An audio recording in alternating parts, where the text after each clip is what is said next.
ഇന്ന് teaching പ്രാക്ടീസിൻ്റെ first day ആണ്. ഇന്ന് എനിക്ക് ക്ലാസ്സിന് ഹവർ ഒന്നുമില്ല, ബട്ട് നാളെ തൊട്ട് എല്ലാ ദിവസവും എനിക്ക് പീരീഡുകൾ ഉണ്ട്. ഇതാണ് ഞങ്ങൾക്ക് ഇരിക്കാൻ അലൗ ചെയ്തിരിക്കുന്ന റൂം. ഞങ്ങൾ ടീച്ചിങ് പ്രാക്ടീസിന് 11 പേരാണ് വന്നിട്ടുള്ളത്. ഇതാണ് ശ്രീജിത്ത്, 6ാം ക്ലാസ്സിലെ ഒരു സ്റ്റുഡൻ്റ് ആണ്.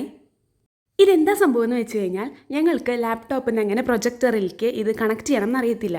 അപ്പം ഇൻ്റർവെല്ലിനെ അതൊന്ന് ചെയ്ത് നോക്കാൻ വേണ്ടിയിട്ട് വന്നതാണ്. അപ്പോൾ ടീച്ചറാണ് ശ്രീജിത്തിനോട് പറഞ്ഞത് ഒന്ന് പറഞ്ഞു കൊടുക്കാൻ വേണ്ടിയിട്ട്. അവൻ്റെ ക്ലാസ്സിലേക്കാണ് നമ്മൾ വന്നിട്ടുള്ളത്. അവന് ഫുൾ കാര്യങ്ങൾ അറിയാം. നമ്മളുടെ ടീച്ചറായിരുന്നു അവൻ ഇന്ന് ഫുള്ള്. അവനാണ് നമ്മൾക്ക് എവിടെയാണ് സ്വിച്ച് ഓൺ ചെയ്യേണ്ടത്, ഏതാണ് ലാപ്പിൽ എടുക്കേണ്ടത്, ഏത് കേബിളാണ് അതിൽ കണക്ട് ചെയ്യേണ്ടത്, പിന്നെ അത് കഴിഞ്ഞിട്ട് ബ്ലൂടൂത്ത് സ്പീക്കർ കൊണ്ടുവന്നിട്ട് ഏതൊക്കെ ബട്ടണാണ് അമർത്തേണ്ടത് എന്നുള്ള ഡീറ്റെയിൽസ് ഫുൾ കാര്യങ്ങൾ ആ കൊച്ചാണ് നമുക്ക് പറഞ്ഞു തന്നത്. ശരിക്കും നമ്മുടെ ICT വർക്ക്ഷോപ്പിൻ്റെ ഒരു മെൻറ്ററായിട്ട് ഇവനെയായിരുന്നു നമ്മൾ കൊണ്ടുവരേണ്ടിയിരുന്നതെന്ന് തോന്നിപ്പോയി. അങ്ങനെ അതൊക്കെ സെറ്റാക്കി വെച്ചു. അങ്ങനെ അത് കഴിഞ്ഞു.